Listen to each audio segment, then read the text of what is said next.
Aristotle, who was born in 384 BC, said, pleasure in the job puts perfection in the work. So our job as leaders is to create a place where, people go to work, and one of the things about pleasure is being safe. And unfortunately, there's a lot of leaders out there, and I created one. I don't know if you've met him yet. This is Al. No. Al is the soul's. Oh, well, meet Al. Okay. Hi, Al. Yeah, he's not very acceptable as a human being. This is Al, the soul-sucking CEO, or the soul-sucking leader. Right. The soul. And Al has a number of behaviors that don't create safety. For number one, Al thinks micromanagement is essential. He's the king of the castle. He must always be right. His ego eats his empathy instead of his empathy eating ego. Yeah. He loves to micromanage. He hates feedback. He doesn't follow through with what he says he's going to do. He rules with fear. And, it's all of those things in a ego-driven, self-centered leader that don't create safety in a workplace. Most of us never learned how to train our brains, which is why most of us needlessly settle, struggle, and worse, suffer. My name is Chris Doris, and I want to make brain training mainstream. This is my series, Tough Talks, Conversations on Mental Toughness. I'm interviewing badasses from all walks of life on what mental toughness means to them and their unique approaches to strengthening their minds. What is happening, my Tough Talks tribe? I've been referring to you like that as my Tough Talks tribe for a long time, and as of today, the way that I'm thinking and what I mean when I say Tough Talks tribe is new. It's different now. It's been totally upgraded, and I love that I've been referring to you, the people that so loyally follow my podcast, and thank you for that. If I haven't said that lately, let me say sincerely, thank you. Because my content is my legacy, and this is an expression of my content. This is one of the forms of my content. So I take this as seriously as anything in my life. So I really am infinitely grateful to you for following this. It gives my life purpose. There is no part of that that's a stretch. So that'll all make sense. The whole tribe, the new, deeper, expanded, upgraded meaning behind the term tribe, that'll all become evident in the conversation you're about to hear with our guest today. Let me say this though before that. If you're not getting, speaking of content, right? If you're not getting the notifications in your email inbox of my weekly blog posts every Tuesday, and if you're not getting your morning daily dose of mental toughness tips in 30 seconds or less delivered to your email inbox every morning around 6 a.m. wherever you are on the planet, let's go ahead and resolve that issue right now by going to ChristopherDoris.com/lists, L-I-S-T-S. ChristopherDoris.com/lists. Name, email, click, boom. All the goodies are yours. All right, our guest today, his name is Garry Ridge. He is the CEO of the WD-40 company. Let me read you. He's got a few bios around, but this is my favorite one of them. As CEO of WD-40 company since 1997, Garry Ridge has helped reignite excitement and create cultures that foster breakthrough innovation in companies and workplaces in over 62 countries. In addition to his full-time role at WD-40 Company, Garry shares his experience and insights externally through executive coaching, consulting, and speaking.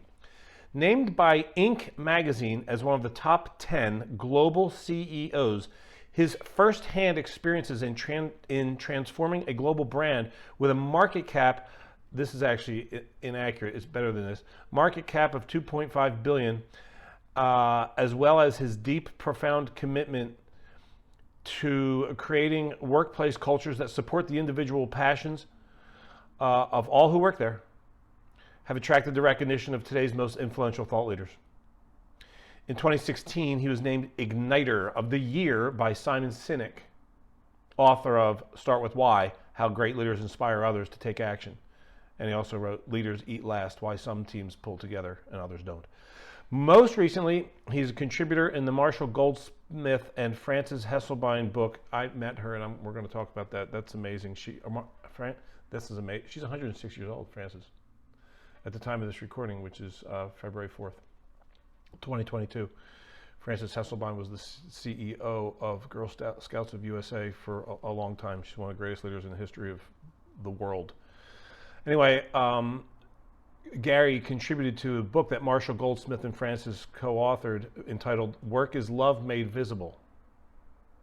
That's a solid title right there. A collection of essays about the power of finding your purpose from the world's greatest thought leaders. He's also collaborated with Ken Blanchard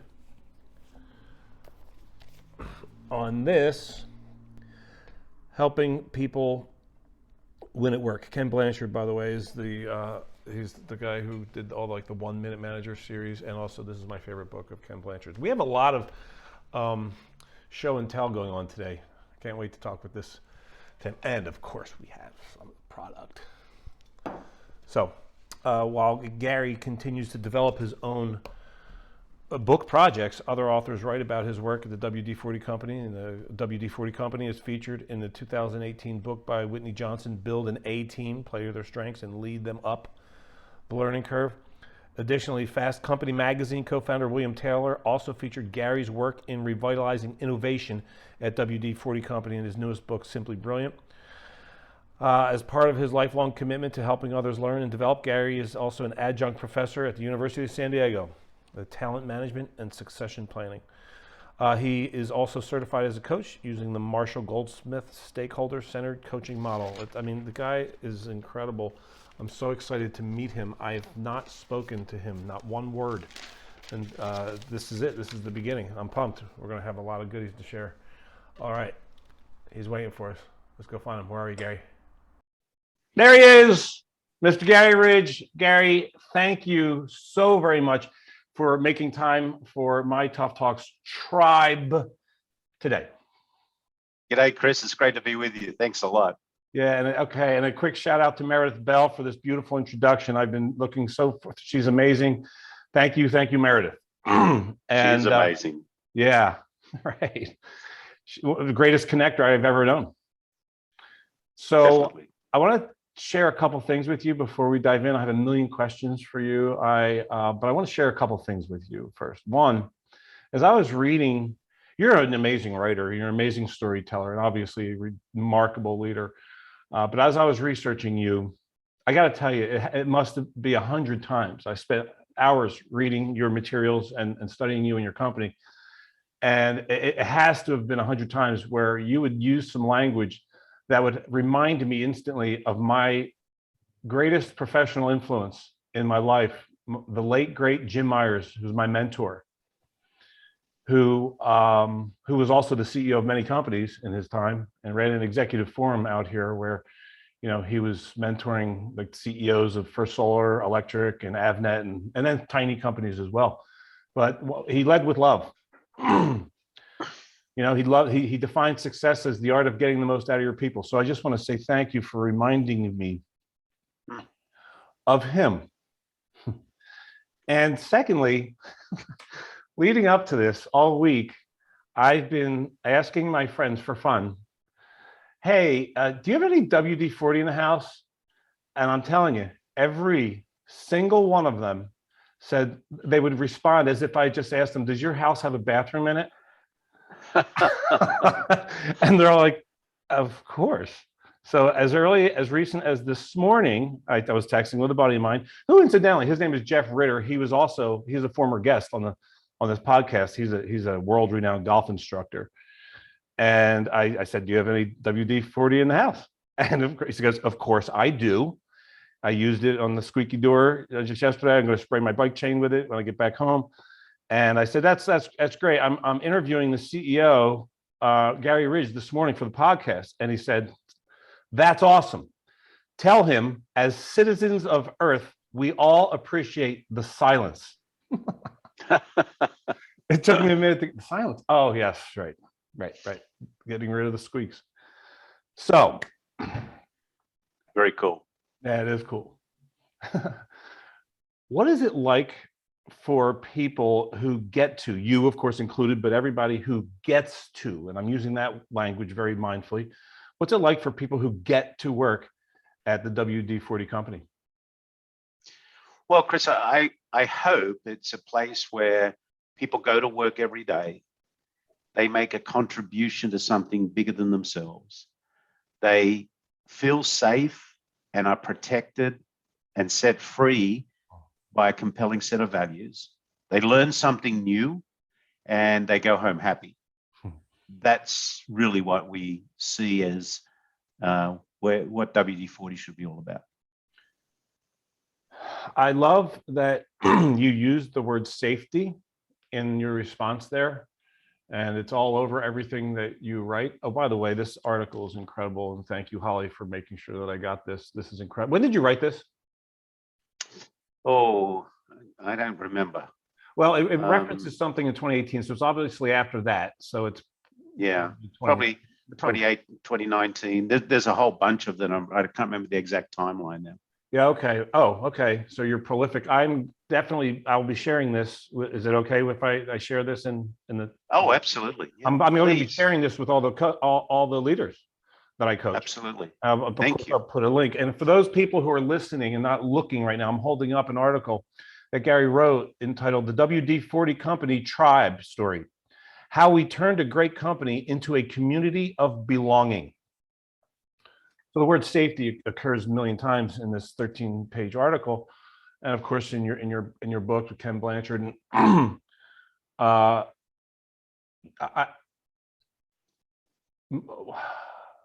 one of the most important things, in my opinion, that a leader can do is create a safe environment in which their people can play. That's my language, but I've read you say that in different ways multiple times. Creating an environment where people feel safe. A lot of leaders who don't get what you get hear that as maybe even soft. Safe? Soft? No. Yeah, right. Can you talk to me about the magnitude of the importance of creating a safe environment, of doing whatever it takes, and maybe tell us some of what it takes to create safety? Sure. Aristotle, who was born in 384 BC, said, pleasure in the job puts perfection in the work.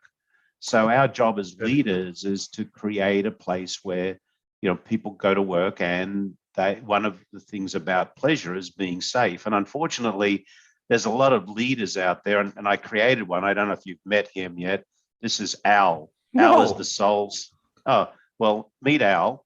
Okay. Hi, Al. Yeah, he's not very acceptable as a human being. This is Al, the soul-sucking CEO or the soul-sucking leader. Right. The soul. And Al has a number of behaviors that don't create safety. For number one, Al thinks micromanagement is essential. He's the king of the castle. He must always be right. His ego eats his empathy instead of his empathy eating ego. Yeah. He loves to micromanage. He hates feedback. He doesn't follow through with what he says he's going to do. He rules with fear. And, it's all of those things in an ego-driven, self-centered leader that don't create safety in a workplace.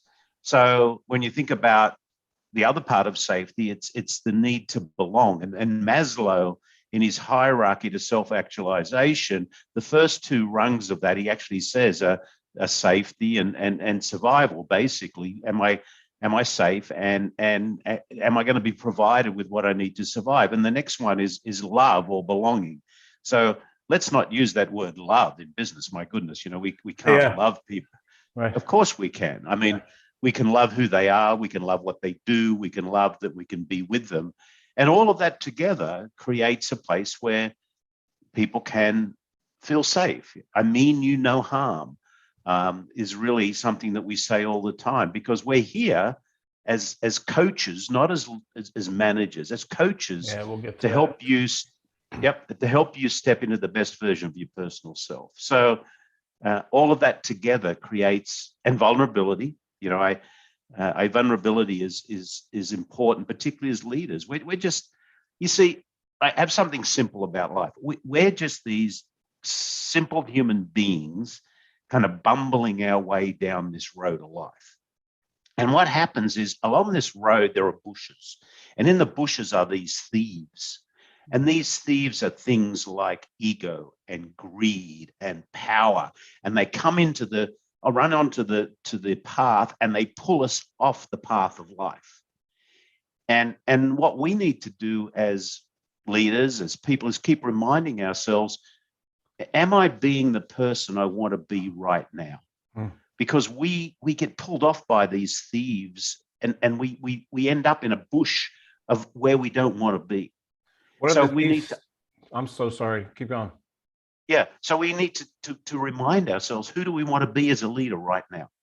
And actually, I have a little post-it note on my computer because I need to remind myself all the time, because I can get pulled off this road pretty easy. It happens. And I say, who do I want to be? I want to be caring. I want to be empathetic. I want to be reasonable. I want to be a listener. I want to be fact-based. I want to be balanced. I want to be a curious learner and a curious leader. And I want to throw sunshine, not a shadow. And I have to keep reminding myself of that all the time, because these thieves will pull us off the road and into these places we don't want to be. And what exactly are the metaphorical thieves stealing from us? They're stealing from us who we really want to be, because they're sidetracking us by the emotions and the environment that are going on around us. And sometimes these thieves tempt us, greed, come on, power, yes, you can be powerful. But they're short term. Do you know Bob Berg, the co-author of The Go-Giver? No. Have you heard of that book? I don't know if I have. Oh, yes, I do know that book. Okay, because you're reminding me of him right now. He's a gem of a human being. You're reminding me of a lot of beautiful humans that I know, my friend. So yeah, I interviewed him recently for the podcast as well. He gets what you're throwing down.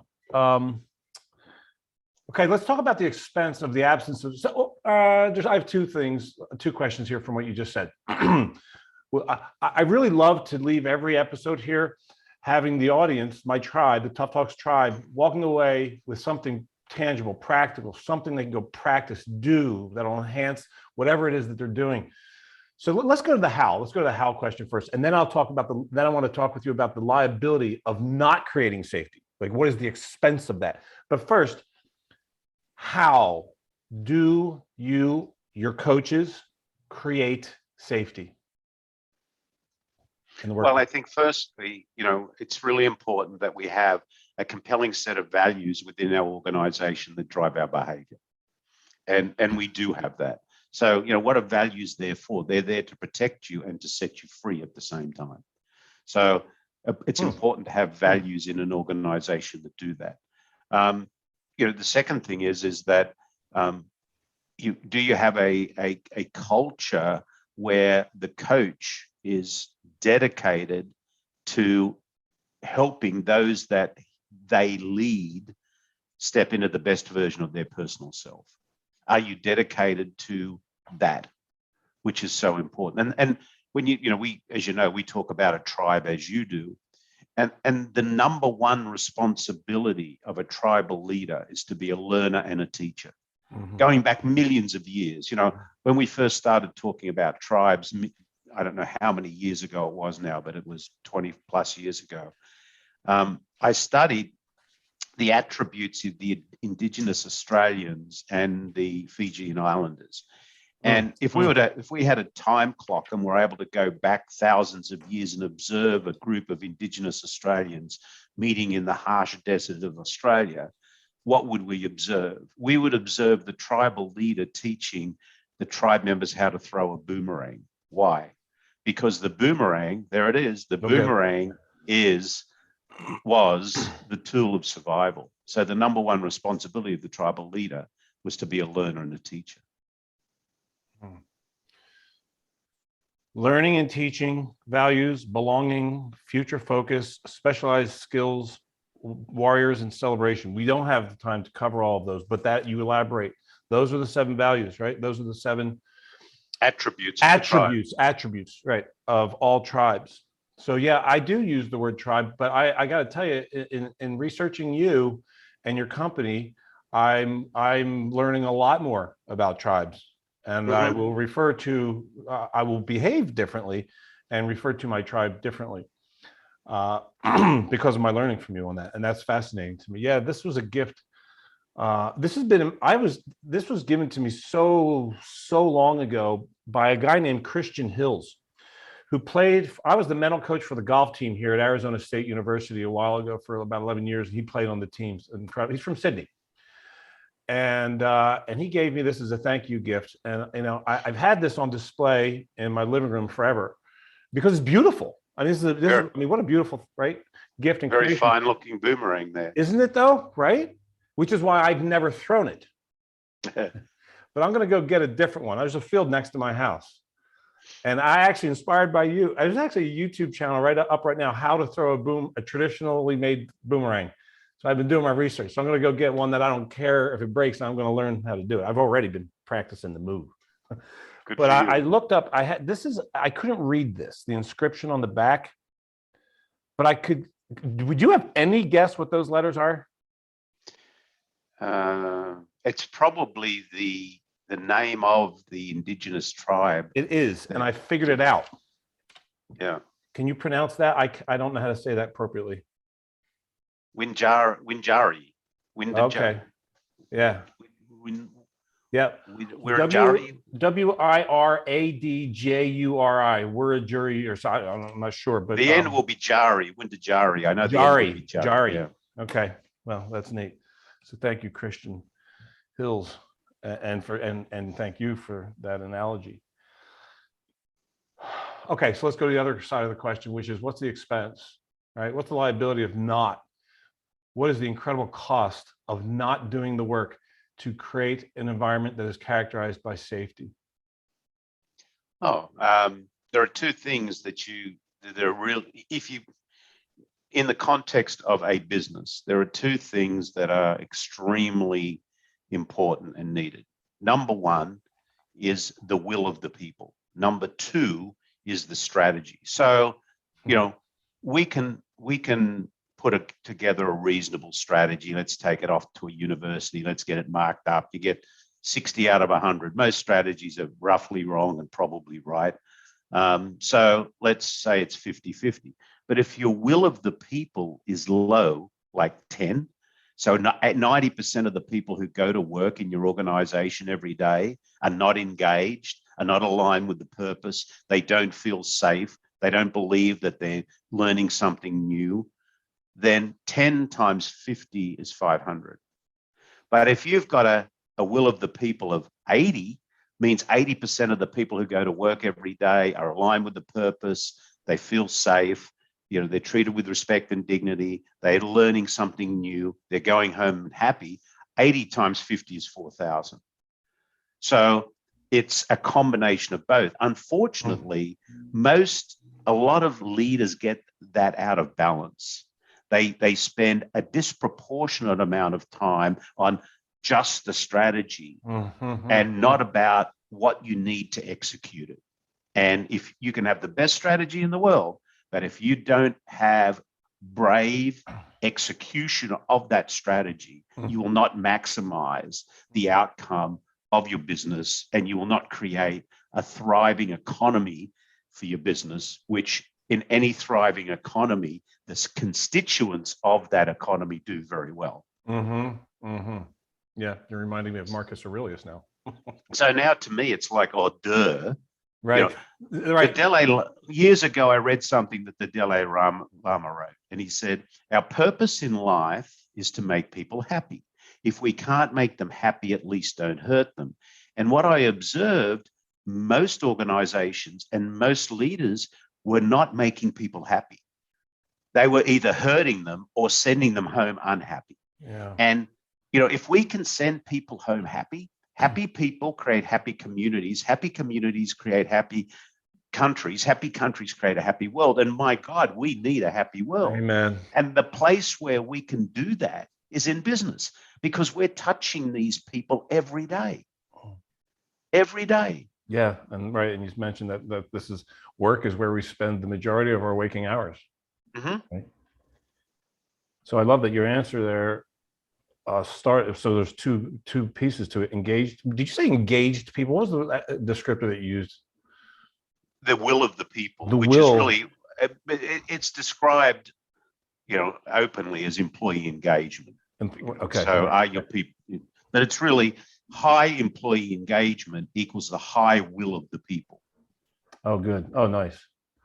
And then strategy. Together, Yeah, but reasonable strategy, high will of the people, great outcome. okay. All right. So so you have great outcomes. All right. Now, this is data that comes from the article that you wrote 2 or 3 years ago. So the data may not be perfectly accurate today. I suspect it's probably better. So correct me. In the last 20 years or so, your sales have quadrupled. Accurate? 5 times now.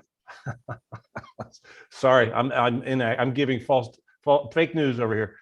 It's better than what I'm saying. Market cap increased from 250 million to what?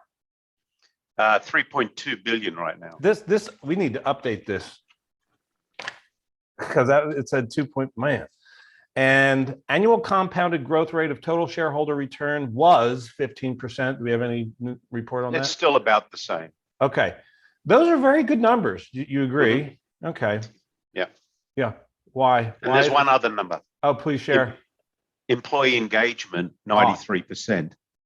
And 98% of people say they love to tell people that they work. I saw that. How good does that make you feel? People are going, I'm happy. They love working at the company. Then yeah, 97. How does that? Because you called that your favorite metric. Yeah. Yeah. Yeah. How does it make you feel? It makes me feel contented. Because I think we've made a place where people can make a positive difference. So I'm going to slow that down for a second, if we could, Gary, because there's a lot of leaders that are listening to this. And I want them to get that, because what a gift for you. Yeah, absolutely. What a privilege that you get to have that experience. It's an honor. It's an honor. Right. Oh, yeah. Yeah. Right. It's an honor. Nothing short of an honor. I'm privileged to and grateful that I've ever had the opportunity to be a tribe member and work with the remarkable people that I work with every day in the WD-40 tribe, because I am consciously incompetent, probably wrong, and roughly right at most things. Probably wrong and roughly right. Yeah, I loved what you were at some point. You're writing about a pivot moment in your life in leadership where you discovered you don't have to be the know-it-all, and how liberating that was for you. The 3 most important words I've ever learned in my life: I don't know, and get comfortable with it. Because earlier, right? You want people to think you have all the answers. Yeah. You don't have very many answers at all.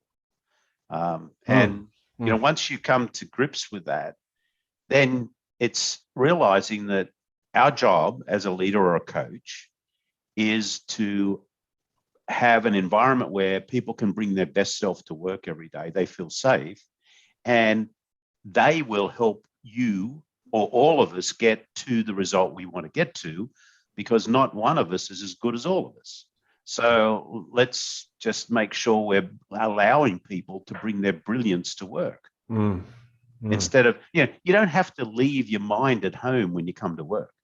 And also don't leave your heart at home. Bring that along as well.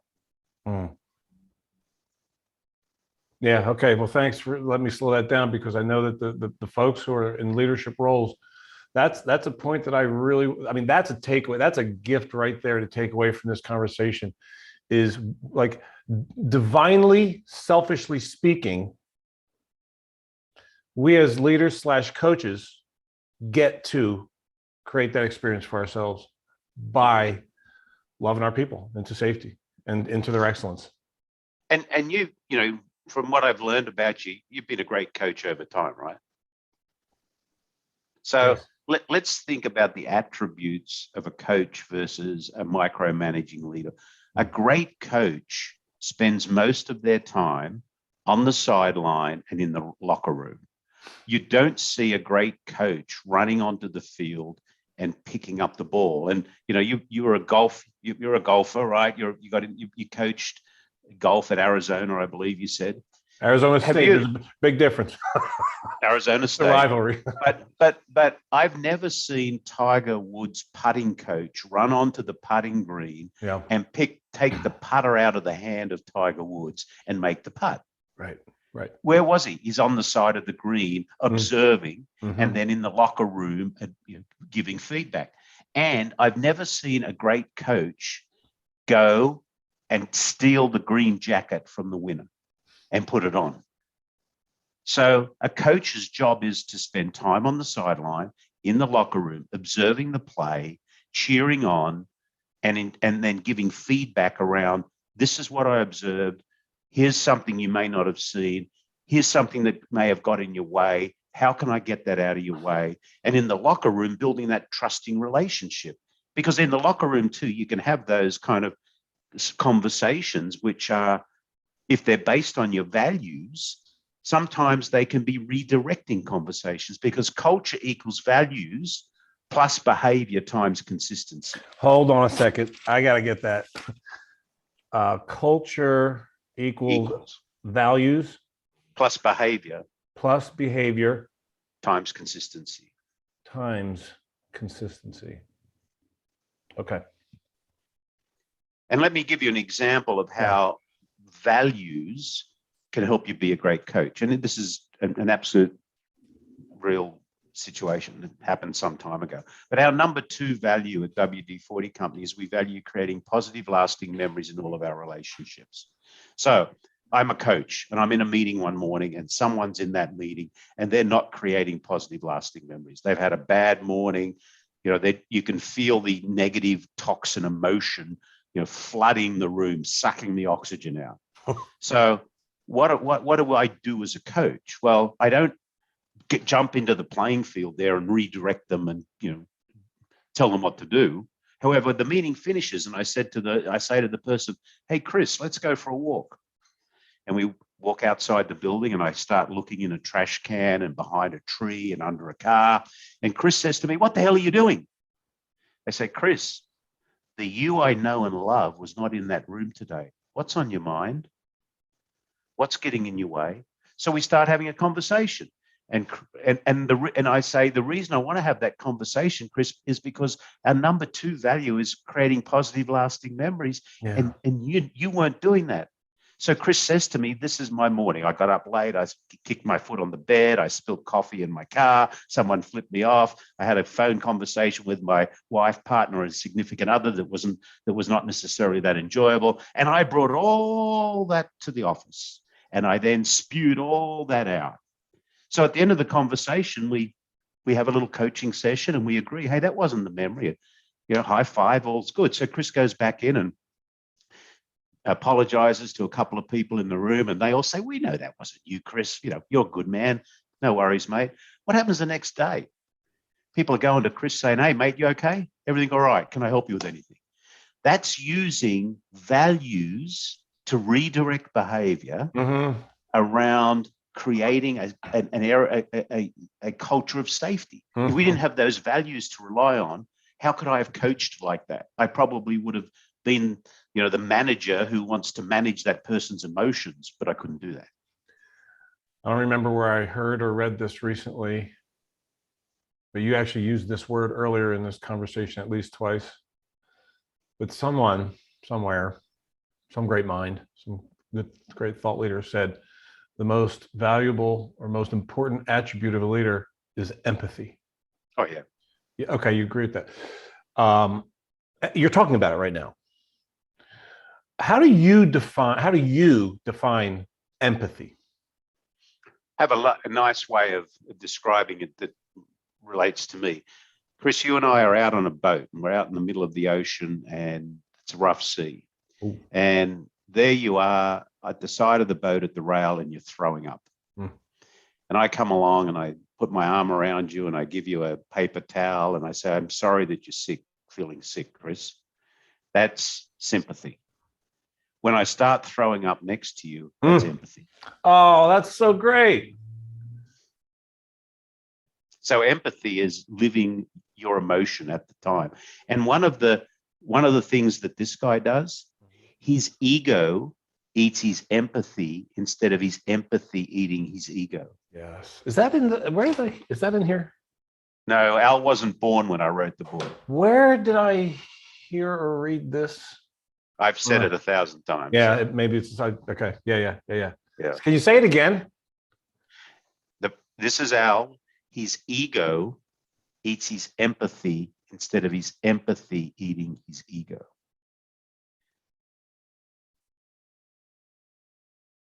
I love that analogy of seasickness. I'm so stealing that. I probably stole it from someone. Okay, I steal everything. I'm a thief like that. Yeah. How do you teach empathy? I don't know you can teach it. Really? I don't think you can teach empathy. Maybe just by being it? I think you have to experience it. And in that way you appreciate it. So modeling. So you're modeling it. You're modeling it. You just be it. Yeah. You just demonstrate it. And you feel it, Yeah. I think, if someone is empathetic towards you, if they're throwing you, empathy, you then yourself go, I like this. I want to be like that. And it's hard. Until it isn't, right? If we practice. So can I tell you a story that you just reminded me of? That's absolutely. Because it's a beautiful story. And it's a story that is about a guy whose name is David Jack. DJ, I hope you're watching this. I'm going to send you a link to this. I tell you, DJ, I tell this story all the time. So David Jack is a world-renowned physical trainer. He's Katie Couric's trainer, been on her show a million times. He's in Men's Health magazine. He's a big deal. And he's also a former Tough Talks guest. So I mentioned Jeff Ritter, who's the golf guy whose text I read you earlier. Jeff is a golf instructor. Jeff's wife as a world-renowned nutritionist, right? Kate Ritter.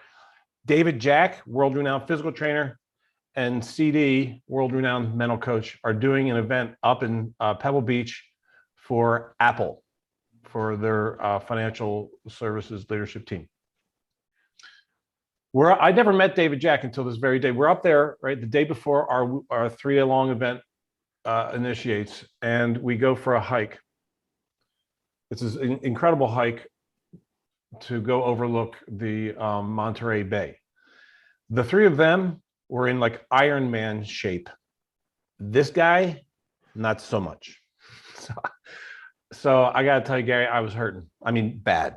Like, it was a harsh hike, and there was no fun in it for me. All I was trying to do was not puke. I'm not kidding. There's zero exaggeration in that.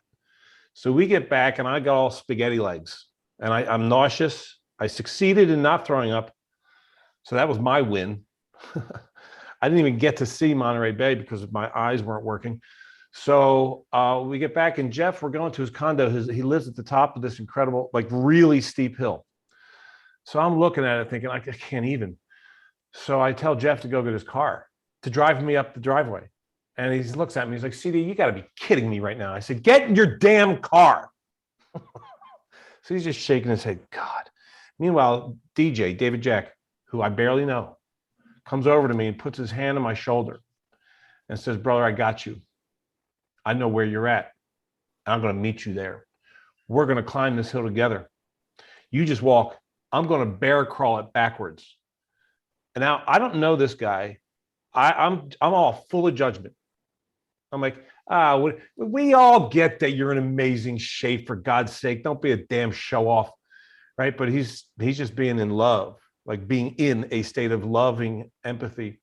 He calls it dedication, same thing. So he goes, I'm going to dedicate this to you. So I'm going to bear crawl it backwards. You ready? So he gets down on all fours. And if anybody doesn't know what bear crawl means, it's you're crawling on all fours, which is hard to do forwards on a flat surface, nonetheless backwards on a steep incline. That's unthinkable.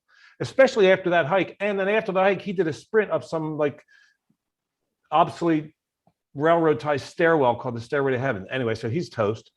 So here we go. We're going up the hill, and he is instantaneously struggling, like hard, veins popping out, sweating, spitting, gasping. And you know what I'm doing? Come on, DJ, you got this. I forgot about my own shittiness. I forgot about my own pain and poor meanness. And I was inspired by his empathy. His joining me in my world had me discover a reservoir of strength that a minute ago I was convincing myself I didn't even have. And we get up to the top, and the next thing I know is we're hugging it out. And I'm going, looking at him, go, what the hell did you teach me that? Great. Right? Yeah, that's a great story. He ignited the passion that you had to actually motivate him to do something that he wanted to do. Great story. Thank you for letting me share that story. So tell us about your experience. You were a student when you met Ken Blanchard, right? Mm-hmm.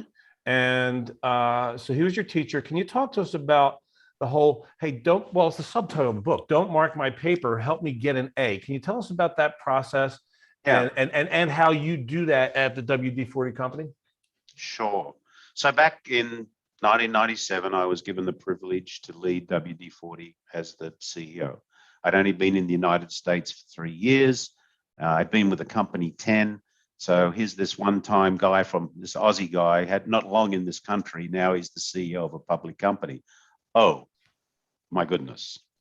So I looked around and I thought, you know what, I really need help here. I'm gonna go back to school, and I'm going to sharpen my sword. I want to hit my goal was I want to learn what I don't know and reconfirm what I think I know. Nice. That was what I did. So I looked around and I found this program at the University of San Diego called the Master of Science in Executive Leadership. And I enrolled. And Ken Blanchard was one of my professors. In fact, he and the school put this program together. Ken often says most MBA programs get people just in the head. We got to get them in the head and in the heart. And Ken is, the speaker of the example of servant leadership. So he was my professor in the program, and really one of the great advocates of the program. Anyhow, he told a story one day about when he was teaching at a university, and he used to give out the final paper for the class at the beginning of the class. And administration in the university got all over his case and said, Blanchard, what the hell are you doing giving out the final paper at the beginning of the class? You're here to teach them. He said, not only am I giving out the final paper now, I'm going to help them learn the answers over the next 3 semesters, because life's not about some stupid distribution curve. It's about helping people get A's. And I went, duh. You're right. What do we do in organizations? We're not clear about accountability. We don't show people, we don't explain what we expect of them. Expectations are not clear. So we put together this program, and that's what the book is about, is how do you create a talent development, coaching, atmosphere program within a company where it's all about not marking someone's paper, but helping them get an A. And that's what it's about. Now, Ken is now 82 years old. He lives about 15 minutes from my house. Oh, neat. We play golf most Wednesday afternoons together. I'm going to have to come join you one time if I'm 9 holes. We play 9 holes of golf most Wednesday afternoons. And I was on the board of his company for 10 years a little time after I've graduated. We're great mates. And I am just forever grateful to have had the opportunity to learn. And, Ken says, well, you've proved that what we say is, not just some theory, because you went and put it to work, and look what happened. So, yeah. I mentioned at the very beginning of this conversation that you reminded me so many times, and you continue to, of my late great mentor, Jim Myers, who gave out to his executive forum group, every single one of Ken Blanchard's book. This one is my favorite. Raving fans. Yep. I refer to this, I use this, I give this out, I require, my clients to read that. So I hope I get to meet him one day. Let's talk about some of these distinctions. Can we do that? Uh-huh. Why don't we start with this one? Tribe? What's the difference between a tribe and a team? A team is something you play on situationally to win a game. A tribe is something that you're part of to build an enduring thing over time. That's the simplistic answer to it, and you have teams within tribes, but the attributes of tribes and the needs of tribes are different, and you don't necessarily belong to a team for an enduring period, but a tribe you can, because if you take a game of rugby, you're part of the rugby team. You get on, you play the game. There's a start and a finish time. There's a referee and there's some rules. Someone wins, someone loses. You go home. You may get picked on the team next week or not. That's fine, but you've played the game. Where a tribe is an enduring thing that we have a definition of a tribe at WD-40 Company, which is pretty cool. It's at WD-40 Company, we call our employees tribe members. As individuals and as an organization, we aspire to live up to the behaviors of a tribe. For example, for us, a self-sustaining and interdependent tribe share common attributes such as values, knowledge, celebration, ceremony, and a strong sense of belonging. Each tribe member is recognized for their specialized skills and their contribution to benefit the greater good of the tribe. Through these efforts, a tribal culture becomes a self-sustaining place where people want to stay and grow. Roger that. Okay. And I know that you could elaborate on that ad nauseum, right? But that is a beautifully succinct way of articulating the difference. And part of your description of the tribe, somewhere I read about, like, you don't fire people. You had different. We share them with competitors. Yeah, I thought that was pretty cool, right? But it's hard, like people expect to stay. Like when you're in, you're in. Well, yeah, I mean, but then WD-40 is a great place, but it's not for everybody, and culture is important, and sometimes people need to be happy somewhere else. So I love that, and I suspect that that's in no way a euphemism, but rather a mentality. It's a way of more powerfully interpreting that reality. Yeah, like I love. It's very common. I'm sharing my talent with our competitors. That's beautiful. Yeah, I mean, everybody has a place, and sometimes where you are right now isn't the place where you want to be. All right, let's go to the next one. So what's the difference between a coach and a manager? Well, I think I've shared that earlier. A manager wants, you manage a bank account, you manage inventory. Managers want to be micromanagers. A coach is there to, through their observation and their coaching, help the player play a better game. So that they're not running on the field, they're not playing the game for them. They're there to observe, encourage, cheerlead, direct, and bring value to the person that's playing the game through observation. Yeah, that warrants repeating. I think a lot of leaders need to hear that over and over again. So your employees who are in leadership roles, are their titles are coach? Yeah, we don't have any managers. Everybody is a coach. So everyone, everybody is a coach. Oh, we don't have, everybody's called a coach. So the person you report to is called your coach. That's so neat. Huh.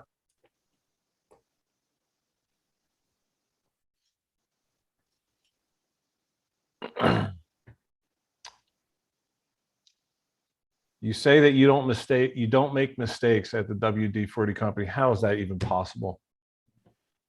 Yeah, because we have learning moments. So, you know, one of the biggest, one of the things that really emotionally distract people is fear, right? It's one of the biggest things that we are, that is fear. So fear of failure. So why would you want to bake the fear of failure into an organization? So we said, let's take the word failure out. Let's replace that with a learning moment. And here's the definition of a learning moment. A learning moment is a positive or negative outcome of any situation that needs to be openly and freely shared to benefit all people. So if you were to be wandering around our tribe, you would hear all the time, my learning moment on this was, I had a learning moment that was, which means people are not, they don't feel ashamed or afraid to admit that, you know, it didn't quite work out the way it would. Now, why wouldn't we have that? You know, if you're the best hitter in baseball, you're hitting 300 out of 1,000, right? Right. So what were the other 700 balls? Were they failures or were they learning moments? That reminds me of the Thomas Edison thing. So someone interviewed him after he finished completing the light bulb. Yeah, I'm right? trying to remember. Yeah, something like, I'm going to botch it, but whatever. The point is, you know, how do you feel about having, you know, failed 1,000 times? And he said, what are you even talking about? It's like every one of those attempts was progress. Well, got to me where I am now. It had me know what didn't work so I could get to what finally did. Learning moments. There's a mantra. I use a lot of mantras. And one of them is, there is no failure in my world. There are only results. And there's two categories of results. I got what I wanted, I didn't. I love them both. Yeah, right. Right? I celebrate, which I love is in your world. It's characteristic of a tribe. When I get what I want, I celebrate it. And when I don't, I get to grow. That's what that's learning. Exactly. You know, you want to be a curious learner. I mean, you watch Ted Lasso? Actually, funny you should ask me that.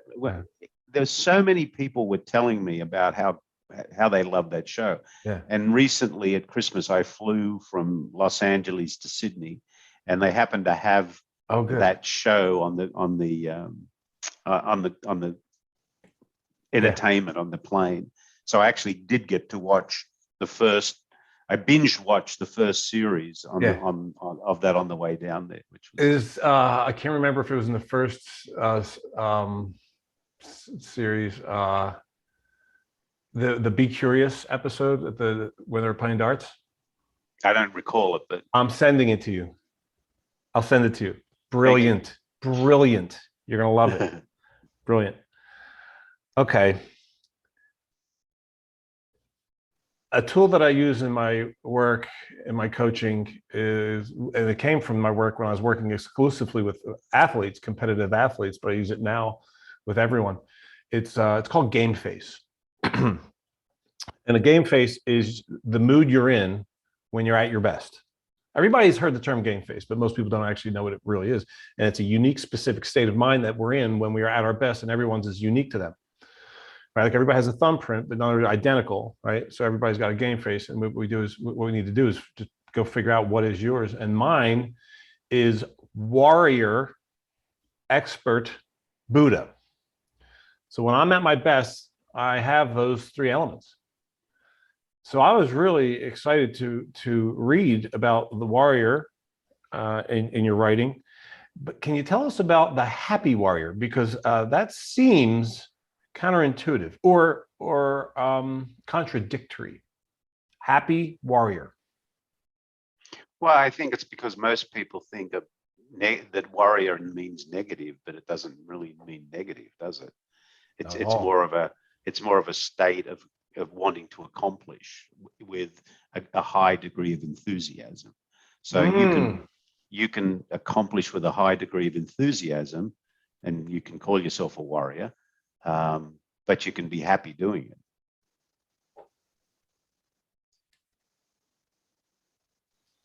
So we can be fully competitive and at the same time enthusiastic. Mm-hmm.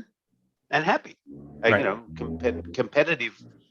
You know, it's not a necessarily. You know, I really often think about. I'd never want to be in a situation if I win, you lose. You know, and of course, you know, you're playing game or whatever. There's a place, there's a winner or a loser. But because I won, did they really lose, or was there something in that? You know, if I was playing golf with you and you beat me, and you probably would, because I'm a very bad golfer. But I might lose, but I might win because I learned something from you in that game. So with that mentality of no such thing as failure, no such thing as mistakes, only learning moments, you can't lose. You can't lose. You can't lose. You walk away with something. Did you meet Frances Hesselbein? I have several times. I've drunk champagne with Frances Hesselbein. I have a great story about Frances. So I had the beautiful privilege of meeting with her, but I was told I will not get the meeting unless I bribe her. And I did. It was excellent advice. Great champagne and chocolate-covered strawberries. Perfect. And she said yes. Well, you know, her favorite saying is when they ask her, you know, what is one of the big driving forces in your life? She said, that makes you successful. And she says, it's my blood type. And they say, what is it? And she says, be positive. That's great. And she's alive and kicking, yeah? 104, Six, I believe. 106. 106, yeah. 106. Well, I was in New York, and she is a dear friend of one of my dear friends, Marshall Goldsmith. Okay. And we were together at a piano bar in New York City called Don't Tell Mama. And we were sitting there and sipping champagne with Frances Hesselbein. That would have been about 4 years ago. I think she was 102 then. Oh my gosh, that is so great. Yeah. What an amazing woman. Yeah. Both Ken and Marshall say she's probably one of the greatest leaders they've ever met in their lives. And the reason I brought her up is because you were recently a contributor in the book that they put together, Marshall Goldsmith and Frances Hesselbein. And the title of this is incredible. The title of the book, so that you contributed to, your contributing author, is Work is Love Made Visible. Wow. And then the subtitle is A Collection of Essays about the Power of Finding Your Purpose from the World's Greatest Thought Leaders, like you. So that's beautiful. Mm-hmm. Creating positive, lasting memories. That's what you do. I have the greatest job in the world. I wake up every day to help people create positive, lasting memories. The most exciting part about that is finding all the different ways to do it, because at the end of the day, all you have is memories. Everything else goes back in the box. So, you know, it's about how do you create positive, lasting memories. Can I share one with you? Yes, please. This is my favorite one. This is my favorite. I have 4 cans. I have 4. I can't remember a period of my life where we didn't have WD-40 in the house. So I'm gonna share. All right. Have you ever heard that the olfactory sense has the greatest memory of all the senses? No. Oh. No. Well, we're gonna do a test here.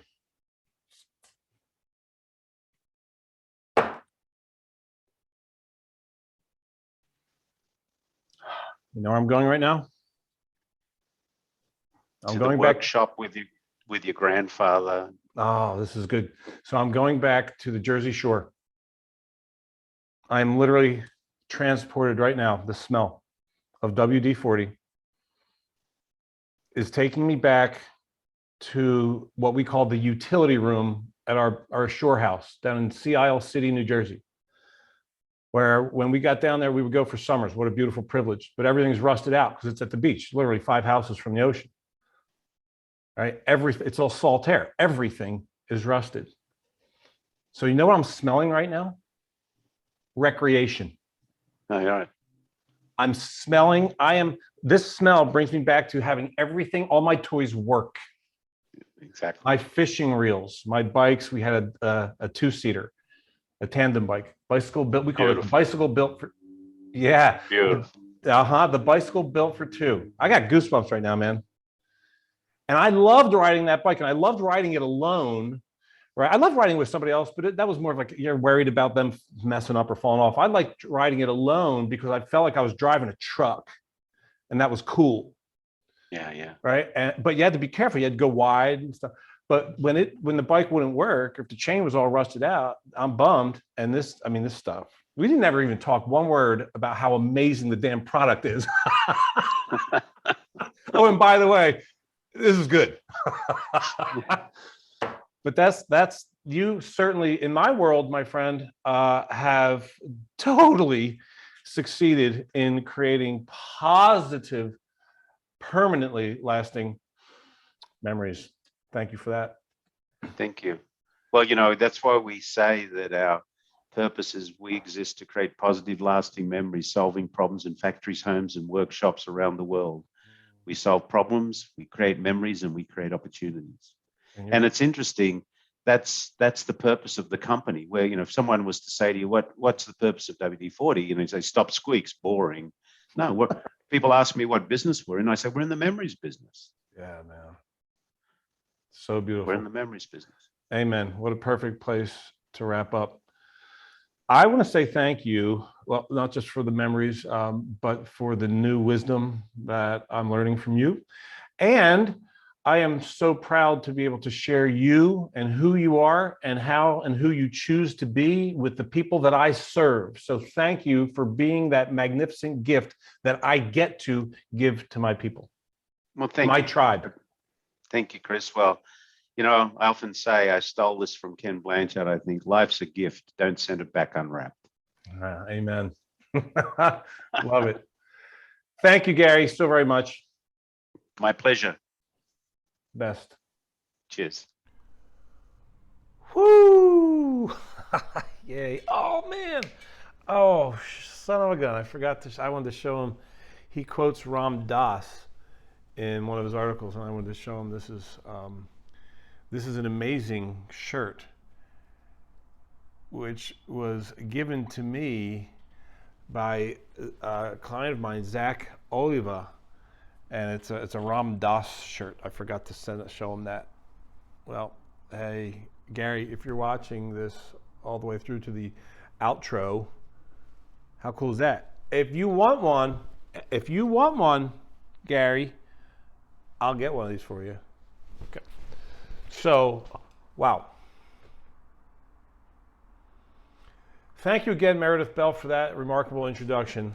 I'm so happy that I got to share with him at the end my own positive, lasting memory of what his product, right, has meant to me, and now how much more it means and will always mean.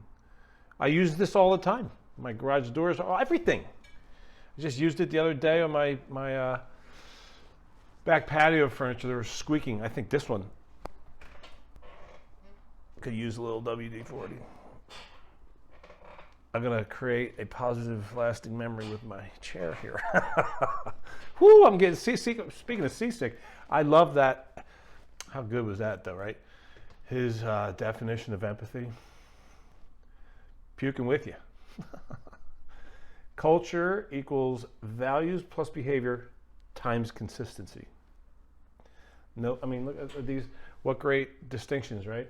Not a team's a tribe. Nothing wrong with teams, but tribes are a hell of a lot more powerful and uniquely, distinctly different. Longevity, long haul, togetherness, belongingness, coaches. Everybody's a coach. I didn't pick that up until he said it. That's so cool. I thought he just didn't have managers and that they call them coaches, but every single employee in the WD-40 company is a coach. How powerful is that? He's got a lot of, like, he even says it himself, like, duh. You know, like when Ken Blanchard opened up that course by giving them, you know, I guess what he meant was the solutions to the exam, or what exactly he's going to be asking for the final paper at the end, basically giving away the answers. Good. And then, like, teaching them that, like, duh, why, like, yeah, duh, why isn't that the norm? Like, why do we got to make everybody work so hard to learn? Just to have them learn more faster. Give them the answers and explain all semester long why they're the answers, so they learn it. They have to worry about trying to get it right. So good. We don't make mistakes. We have learning moments. Good stuff. I mean, like, and there's so much more. Maslow's hierarchy he referred to. I'm going to include his article in the show notes here. 3 most important words. Do you remember what they are for a leader? I don't know. I used to say the 4 most important. Okay, well, I'm going to say both. I'm stealing so much from you, Garry Ridge. I'm going to say that the 4 most important words a leader can say is, I believe in you. I like to mess with people. First, I say the 4 most important words a leader can say to their people, to their tribe members, are, don't F this up. That's not it. That doesn't create safety, right? It's, I believe in you. Now, and the 3 most important words that a leader can say to the tribe is, I don't know. Good stuff. Good stuff. All right. Brilliant. Love that. What a great, fun time I just had learning with him. I'm sure you did as well. All right, my tribe. Until next time. Create miracles.